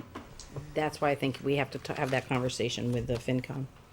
We have to know, when we're looking for direction on communication on what that bottom line might look like. What is our number? And this issue of when we're presenting, we should also ask, okay, so how are we planning for that? Yep. So maybe I shouldn't. Because we'll worry. start Don't go looking we'll for start, problems that'll be a until you 2%, that'll be a 2% increase just, if we have to put 250 in our budget for next year, let's just say we had to, for Right. special education, that's That's gonna represent a 2% right there. 2% right there. Again, So If our budget's 12.5, there's 2%. And if it's So a I- 2.5% increase overall, that's a 4.5% increase. We can. So we need We'll to- have this yes, we discussion will. later and won't get into Yep. it now. Right. But what the finance committee is gonna tell us is gonna be one thing, and then we, as a board, are gonna be another thing. And we may match, we may not match what they're gonna say about the 250. That's true, but at the end of the day, they're gonna tell us what our number is. We can go, school committee by legal statute can go and recommend a different budget on town meeting floor, but Yeah. that hasn't been the process in the past, so. No, I Just so the rest of the Yeah. committee that doesn't know that, generally, we get to the FinCom's number. We're just looking for initial guidance as to whether we want to do level services, level funding, and how this 250 is playing out Yes. versus our foundation budget for this year. Right. I think we can. And so we need just to get an understanding of where they're coming from on the 250, where we think we're coming from, and then make sure that we're both in agreement on that. Yes. And that's prior to getting the 214 budget. Yes. Correct. Because Yes, we yes. need to know that. Right, but we Yes. can still work on getting The other putting all the stuff. Yep. pieces together. Yep. I just wanted to kind of highlight that. Yep. All right, so budget, is there anything else on budget and finance? Governance. Governance. Hi. Yes, we just had a meeting yesterday, right? It was yesterday morning. And we discussed KEB, which is public complaints about school personnel. And we had noted that we wanted to delineate a smooth, clear, understandable process for parents to know, how they should proceed if they have such a complaint. And we're working on that. We did consult with Naomi Stoneberg, and we're working on that. Good. Oh, that's a good one to get going. And then the protocols, we didn't get to that, but that's something. That's that also we- on your list of things to do, right? Because I think one of the things that's Right. missing, The and operating I'm protocols, right, we digressing. didn't get to it, but yes, it's. Yeah, is I think people tend to get confused as to what the school committee has jurisdiction over, for lack of a better word, and Right. versus what Carol has jurisdiction over, and it's. I mean, it's.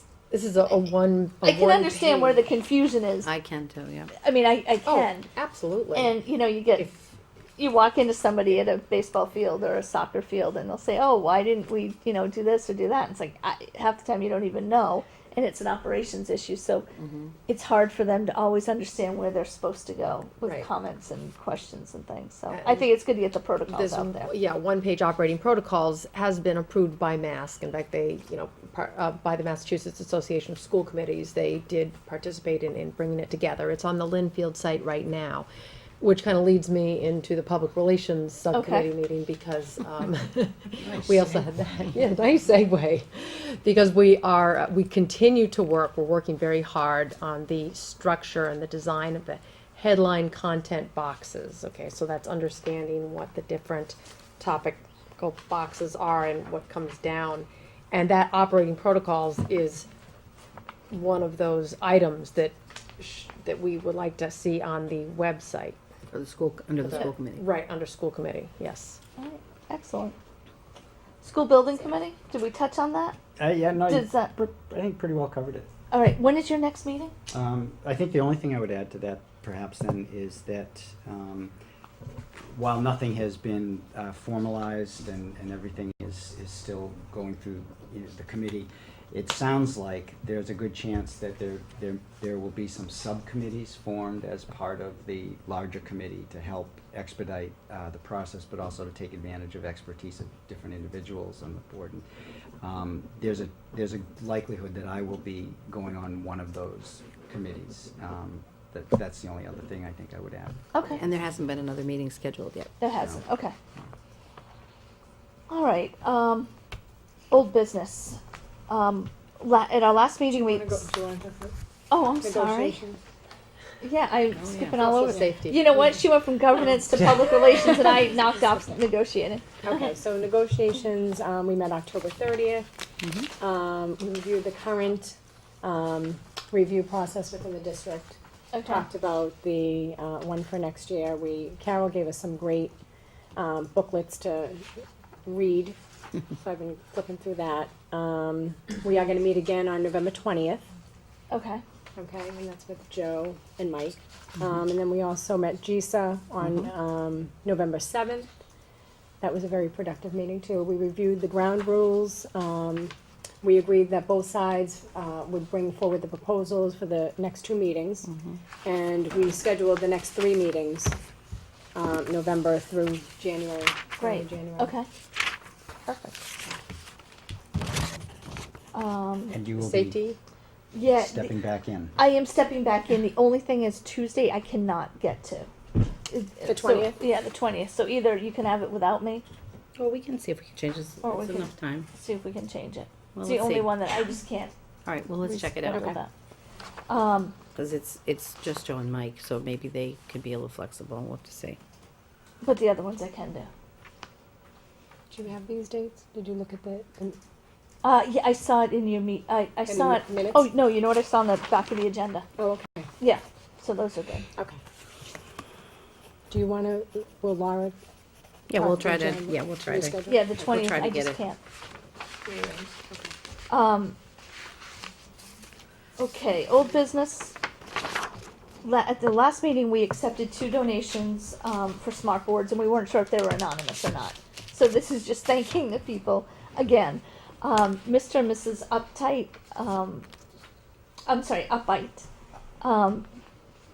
made a donation in the amount of $1,000 to purchase a smart board for Pembroke, and the Weishars made a donation of $3,000 to purchase a smart board at Pembroke as well. So we accepted their donations anonymously, but publicly would like to thank them for their Thank you extreme very, very generosity, because without them we wouldn't have nearly as many smart boards as we have now, which Absolutely. we really appreciate. The next was a Kiev update. Well, this is a follow-up. Yeah, because we had asked about, because some of the numbers just We asked about the didn't seem to budgets, make yeah. sense, but these seem a lot more reasonable. The only thing that I had, it's not really even a question. I noticed the grade 5 celebration fund donation under grade Yes. 6. I would just like, going forward, I'm extremely grateful for the generosity of the parents Yeah. for this, and I think it's wonderful. I just think it's a very large amount to be carrying up to the middle school. I think so. I don't know how to best do this other than somehow get a budget established for the 5th grade celebration, and understand once we hit the fundraising number, we're done fundraising. Donna, do you want to talk about that? Because Yeah, I we know just you've got a met process tonight this with year. the 5th grade committee, and that's basically what we've done. We've priced out every expense that we're going to have going forward, and everything's just what we're going to make is what we're going to spend. Okay, because I mean, I think Great. it's great that they raised all that, but that's just a lot to be bringing forward. You know, when you look at it. Last year's 5th grade. Yeah, from last year to Yeah, it was come up. 2,000. Yeah, What's a lot of fundraisers? almost they do. $2,100. They're doing a lot less fundraising, right? Yeah, we've done one, and we're only doing a Valentine's dance, and that's it. Which is great. Thank you very much. Thank you, Donna. So that's why we had Kiev in here, and this seems to make more sense. Okay. Based on the numbers and based on what we've been doing in the past. Yes. So that's good. So we need to accept the PTA Camp Kiev donation. I just wanted to. Oh yeah. It's actually not a PTA No, it's donation, coming. so it is coming out that it's Right. a 5th grade. It's last year's 5th grade the class. PTA the had PTA does handle their money. Money, that's But right. it's As far not. as it's not the a PTA PTA donation. wrote the check because they held Correct. the funds. Right. That's right. But they did not donate It's not the money. Correct. In these funds came from all the fundraisers that last year's 5th grade celebration committee had. And the funds were used to send the kids on a field trip at the end of the year, pay for the celebration itself, and provide a class gift to Pembroke. And T-shirts. They buy the kids T-shirts. And T-shirts. For the year-end for the towels. I think they had enough money Oh, last year boy. to do the towels. But are you planning on the towels this year, Donna? Ice cream party. All they Oh. all they do. You meant yogurt party, right? Like frozen yogurt party or something. All we do is they pay for the field trip, the class gift, and then T-shirts, and then decorations for that day, and refreshments afterwards, which is a cupcake and a bottle of water. So the total cost is about $25 per student if we were to cost that out. Now, will the license for the play also be part of that, or who pays for that? We've already Does- paid for the play. Oh, okay. In the past, hasn't In the that? past, they've donated money for the next year's play. They've Okay. raised enough money that they would say, this is a donation for next year's play. They Okay. didn't do this past year. Mhm. The money went on to the middle school. Okay. It depended on the group and what their decision was. Sounds like it's very well aligned this year. Dr. Tanner's Thank working you. very well with them this year. So we are going to accept I'm going to entertain a motion to accept the donation. And the check is from the PTA, but the funds are the funds that were raised by the 5th grade celebration committee. It's not a donation by the PTA. Right. It wasn't through their fundraising. It was just a place for them to hold the money. And the funds they're not being treated the same this year. Okay. They're coming in as they earn them, they're coming in. Okay. To the school, right? To the district. To the rather than district. the PTA. Right, so that the PTA won't have to hold the funds anymore. Okay. So the chair will entertain a motion to approve the $2,083.39 PTA donation from the 5th grade celebration committee as presented. So moved. Second. Any further discussion? All those in favor? Aye. Opposed? Motion carries. Okay, next up is the acceptance of policy GBEB staff conduct. And these are just revisions that you're going through as part of our overall policy review. So what, I'm just And so it reminding added- myself, is this, what reading is this? It's a revised policy, so Oh, there's no perfect, reading. okay. And it's just the adding line 6, which is strict maintenance of confidentiality and district confidentiality. Yes. So the chair will entertain a motion to accept revised policy GBEB staff conduct as presented. So moved. Second. All those in favor? Can I ask a question? Oh, sorry, yes. So when you make a change like this that involves staff, how are staff notified about this change? Well, in that case, I have regular meetings with Joe. I would notify Joe Patella of that.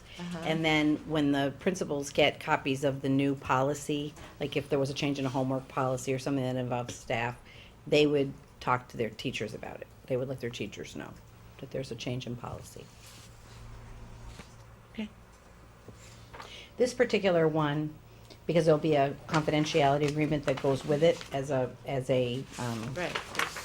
you know, as a format. At the beginning, ideally, what would happen at the beginning of the year when the principals have their faculty meetings, they have a faculty handbook, and like they review things like the sexual harassment policy, they would do, this is where they would review this policy, and then people would sign off on it as, just like they sign off on the sexual harassment policy. It's one more policy that, just reminds people of the importance of confidentiality. And I think the principals generally talk about that with their staffs already, but now it's in a policy.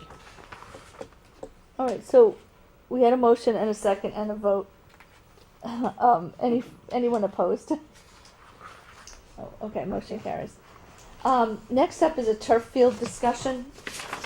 This came out of conversations that Carol's been having with the GAA, and they've been partners for a long time with us on all the fields within town and the school fields. They've been doing a lot of maintenance on them. They take on special projects to address drainage, to reseed Put things. new To backstops up, play in the infields, I mean, they do a lot. They do an unbelievable amount with all the fields. They've been talking for a number of years now on installing a turf field at the high school, which would be the football field. It would cover the football field and the JV baseball field. They've been reserving funds out of registrations. They've done a lot of engineering work and site review work and all that to understand if they can even put a field there. Apparently they can, and we've been supportive in the discussions with them, and they're going to be going to, make sure I get this right, the CPC is going to be requesting funds with Park and Rec to get the field funded. It'll or be the up- site work. The site work for the field. The turf will be purchased by the GAA. Right. But you have to lay it down, so you have to make sure. So they have all- to Prepare the all of field, that is the ground. copacetic, Yeah. right. Right. Lights, stands, those kind of things, those infrastructure kind of things. Is what the Could- CPC funds CPC could fund, could fund.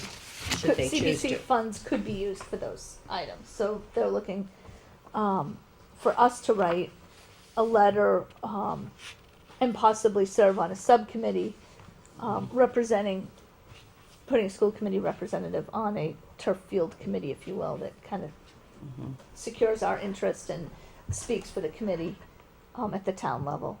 So Carol drafted a letter, which will be written, it'll come from the committee and from Carol, saying we support this project. They've been partners for a long time with us. We've been, we've been involved with all the discussions. But we wanted to bring it before the committee to see what everyone's take on it was. We're not gonna wordsmith the letter and go through that now, but the spirit of it is, as a committee, we support the field, or we don't support the field. And them working with Park and Rec to get CPC funds to do the site work and other improvements. CPC is Community Preservation Committee.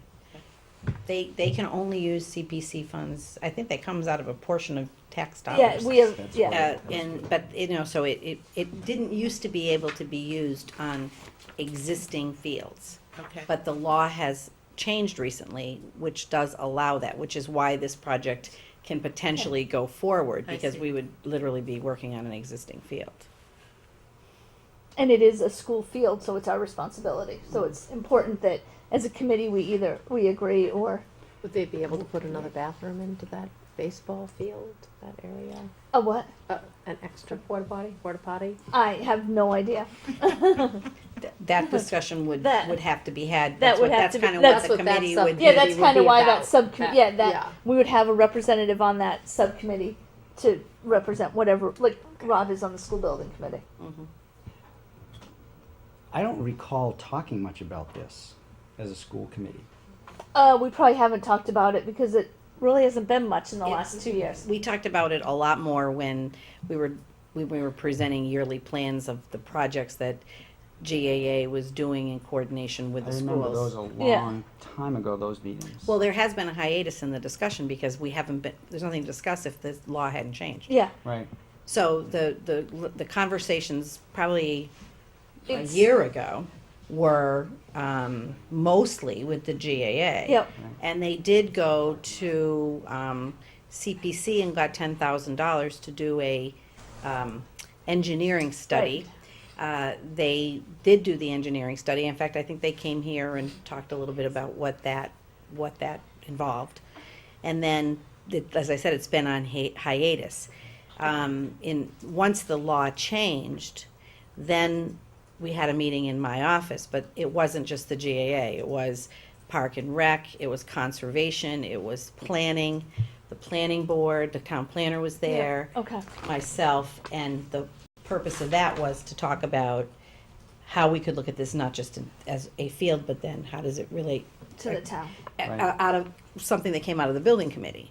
And the decision at the time was the GA would present a proposal, which was for the end of November, to the CPC. Since then, the discussion has changed, and it's actually the Park and Rec, because they're a town board, and they're a town department, as opposed to GAA being more of a private entity. There's a coordinated effort. It's probably going to be Park and Rec that requests the funds. But what we're talking about tonight is they want to follow a process similar to what they did with Harry Murch Park, which I don't know much about that, except that I do know that there was some kind of a committee convened, and the details were worked out. So that's what they want. They want to know that the school committee is supportive of moving forward with the discussions about a turf field on our property, and that we would be willing to participate in a committee. steering committee. A subcommittee. So A town committee. So the decision is done. A turf field is versus real grass and a complete renovation of the sub-base, that's off the table? No, I don't think it's off the table, but that's not the project they're talking about. So I think that, we aren't talking about that right now as a school committee. We haven't talked about that. At the school level, we Right. haven't talked about that. Right. We've been focused on whether or not this turf project is one that we feel is a good fit for us. That's the purpose of the further conversation. Is it, at the end of the day, is it a project that the town really Okay, needs? so it's not, so engineering plans haven't been prepared, the field hasn't been designed, and it's, Engineering plans have have been developed. Yep. so and- it is fait accompli in that regard. They're moving And ahead.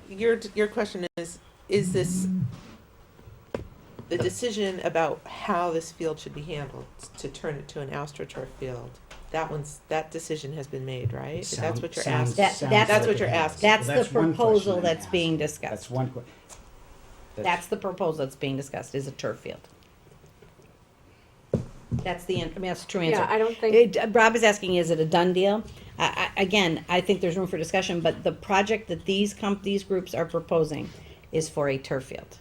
It's not to I create guess a what grass I'm, field. I guess what I'm struggling with, and it's not that I don't think having a new field is not the thing to do. That's clearly, we need a new field, but I don't recall, as a school committee, having any discussion about what is the best way to do it, artificial turf versus, it's been other committees talking about this somewhere else, and Well, there was more discussion before you came on the Yeah, committee, Rob. there was, Yeah, we had, I mean, that was already sort of down the road before you got on the committee.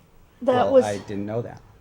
um, So then, it's already been discussed that the school committee before had already discussed and agreed that turf was not the way to go, and it was to go with artificial? The turf was. turf was the way to go. And largely for two Well, reasons. the other Rob. thing we have to be clear on is it's not school funds at all. I know, and it's not our jurisdiction, but it's one Well, of it those. is. Well, It's it's on our, our property. it's our What property, about it's our field. maintenance? They've Okay. escrowed, they've been escrowing funds so that they can replace it they can replace the They turf said the maintenance is less than the But- cost of. in like 15 years. Okay, right, but yeah, on a yearly basis or on a seasonal basis, it's less, that's good. Well, I think that the thinking was it could be used more often. Right now, we can't use some I of our think, you know what, fields. I think maybe what we should do, I mean, we have two options here. We can either say no, or we can ask them to come in and present to the committee where they are.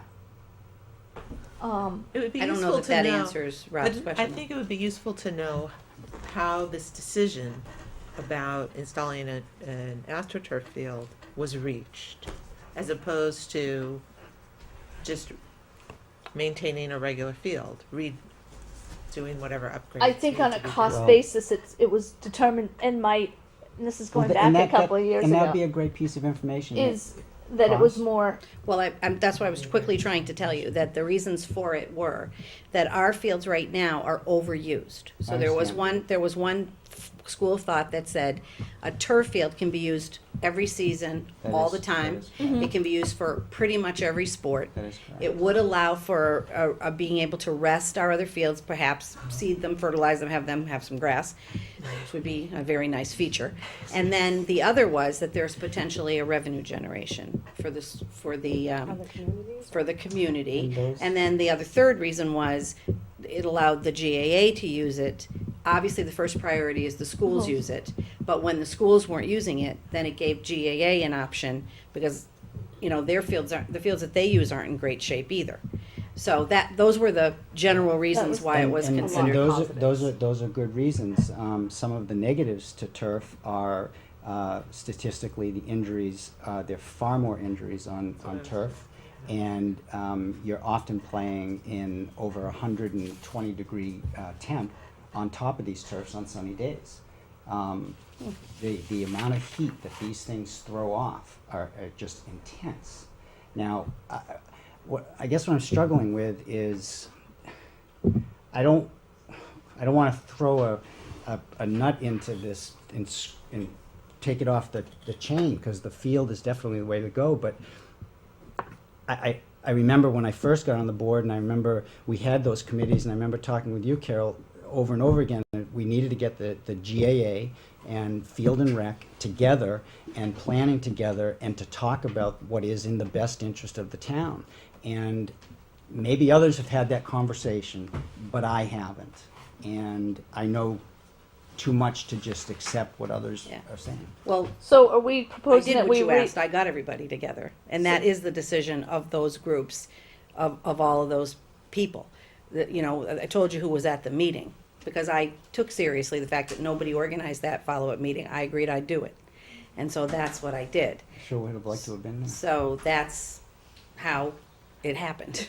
Yeah, I wish I'd been So there. what were your two questions, Rob? Heat from the sun and injuries. So are They're we? not questions. Are we? So what's the will of the committee at this point? Yeah, I think that's do we what want to reopen the whole discussion, or do we want to? I mean, what's the will of the committee? I mean, I like the idea of the turf field going forward. I would generally support it, but I'm just wondering, could somebody from the GAA just come and give us a little presentation for those of us who, I mean, like Rob, I really haven't heard much about this before. It sounds like a wonderful thing, but I would like to learn a little bit more about it. Okay, specifically what like what are the things that you guys want to learn about? I would like to know the safety element. I think whether or not there really is a statistical difference in the number of injuries that are incurred playing on one of these fields as opposed to playing on a normal grass field. I think the environmental impact of installing a large field that's made out of a synthetic material is something, so the heat is definitely an issue. We live on a planet that's getting warmer, and we're seeing, you know, the effects of that. Do we want to be contributing to that? Does this make a contribution in some way?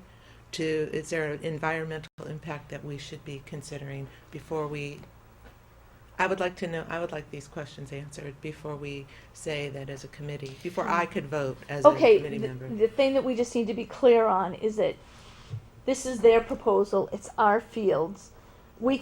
Our vote isn't whether it's going to be grass or turf. If they want to do turf, but we're not willing to put it on our fields, we can't. Right. We can't ask That's them. why I'm having this conversation with you, because We can't be the ones that say, "Thank you for coming. We don't want the turf. We want grass instead," because they. Yeah, I understand, but Yeah. this says that we're this letter says we support putting a Right. turf field in, and I'm not ready to say that Okay. I support that. The only I question mean, that I don't need a lot of information. Okay. No, that's fine. You know, I I'm just just- haven't had any presentation. one thing that I before, just want to bring up, I've been hearing about the turf field for a long time, and I'm in support of it. Yeah. The reason I'm in support of it is all these new schools that are going in, they're putting in these turf fields, and you have to think that they put them in.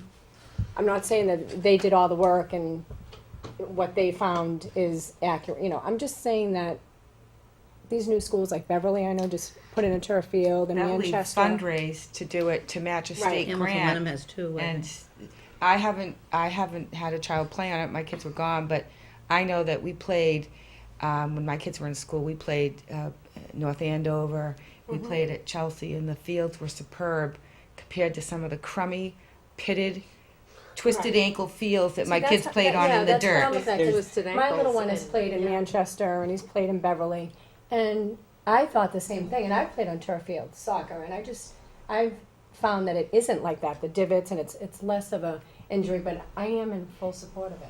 There's I no, think it's a great opportunity that they're giving us. I think it is a great opportunity, and there's no question everything you just said is correct.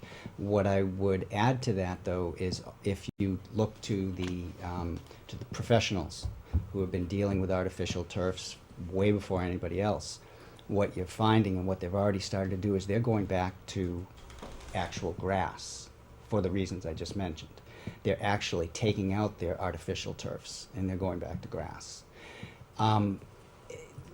The artificial turf for the towns makes all the sense in the world. You know what? I think maybe. It makes all the sense in the world. It's just, there are some questions that would like to have some answers to before saying gonna support it. So who, I'm just trying to figure out who could get the answers to, the philosophical question about the environment. We have the conservation agent there. I mean, he's the one who's gonna tell us whether or not there is an implication for the issue of the brook and whatever is there. But there's a bigger question about, you know, do you support, I mean, the warm planet and all that stuff. I don't But know, I don't know how I'm gonna get you those answers, that's all. I just wanna figure out. But do you think Mr. Pingree would, they- would come and Can- just can- talk to us and maybe just? Well, what John would come and do is show you the engineering Right. study, show you the Can they project. send us the plans? Can Well- John send us? Well, a actually, Laura PDF wrote me a of little plans? note. She said I can find the DVD of the turf presentation.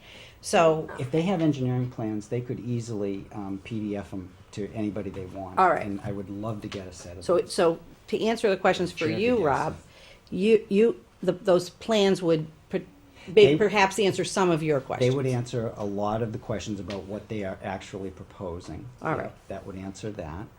Engineering plans. Then other questions is, you know, did the technical review agent for the planning board have an opportunity to review this? Because the planning board is not qualified to review the engineering, nor is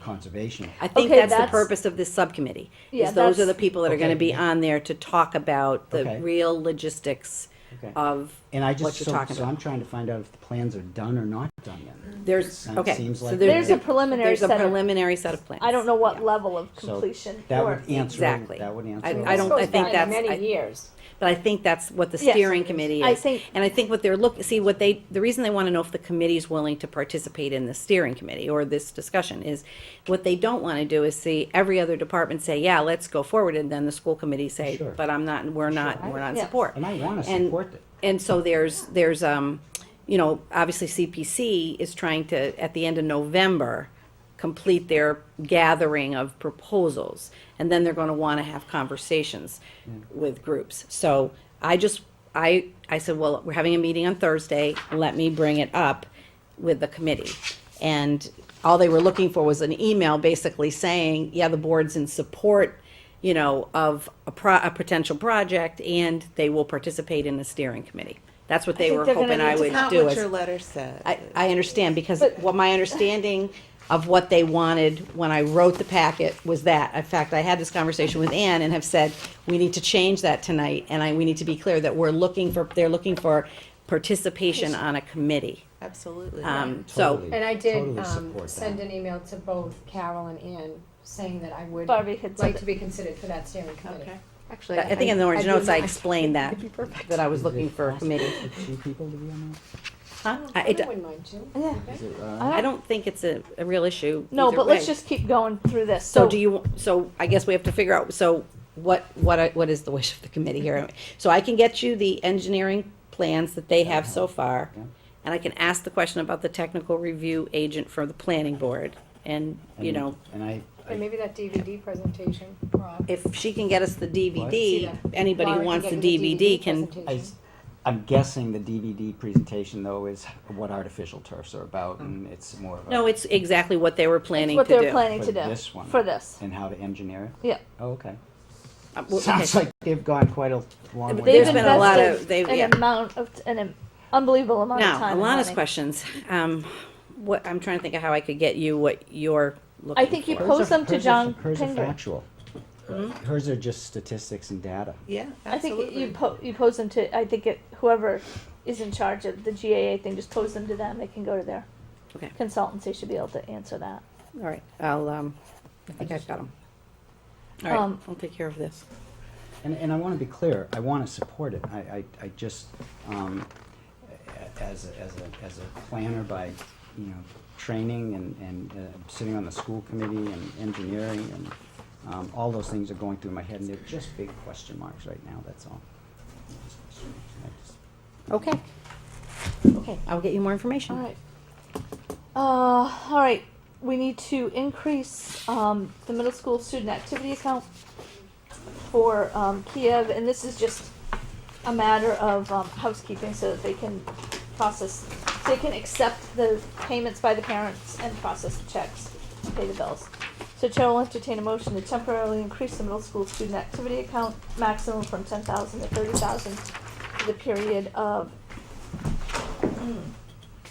April 2nd to May 30th, 2012, but I don't think that's correct. Yeah. I think we want to say, so scratch that motion. We want it from November 15th to, I'm going to say January 30th. That should be. I don't know. Why did it say so late? When are they going?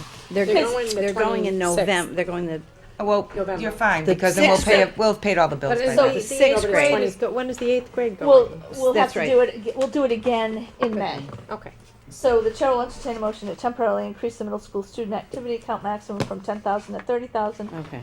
for the period of November 15th through January 30th for the purpose of processing receipts and payments for the students attending Kiev. So moved. That'll work. Second. Any further discussion? That'll work. No. All those in favor? Aye. Aye. Okay, we have another acceptance, and this is for the fifth grade celebration bake sale proceeds from Election Day, and this is going to be put towards the fifth grade celebration that will take place in June of this year. So the chair will entertain a motion to accept the fifth grade celebration donation of $2,868.34 For a bake sale. from a bake sale to be earmarked for a the lot of end money. of year trip and celebration. So moved. Second. Any further discussion? All those in favor? Aye. Aye. Opposed? Motion carries. Okay, next up, I just have two quick things.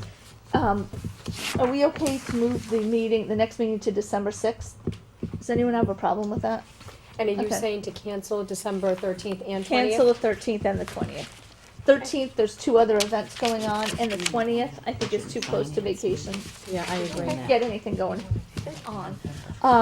We are gonna have more meetings in January and February. As soon as we get this budget schedule figured out, we'll start circulating dates. If anyone's going away, can you just let Laura know so that we can know what we look like for a quorum? Okay. Because it'll be important that January and February will be very busy, and we need to kind of get through the budget and to schedule meetings. If she can at least say this week won't work or whatever, she'll be able to help us with that. Next up is to thank everyone from town for their generous support of passing the $250,000 request we had at town meeting to fund our special ed requirements. It's very much appreciated and very much needed, and for that we're extremely thankful. For sure. And the school vote, which Carol also already touched on, we're of course extremely grateful that the vote was passed, but we're also mindful of the fact that it passed by 180 votes, so it was clearly not a mandate. No. It's very much a town divided at this point. So we heard the comments that were made at town meeting, and we need to make sure that they're well listened to through the rest of the design and construction and every other phase of the project. But in the end, we're all so very thankful for the support that you showed for the schools and for the children of the town. And look on the town website for the next school building committee meeting. At this point, it hasn't been scheduled, but we want people to know that they're welcome and should become involved. All right, the chair will entertain a motion to adjourn. There's no executive session. No executive session. So moved. Second. Any further discussion? All those in favor? Aye. Opposed? Motion carries. All right. All right. All right. Can I get a template from Laura with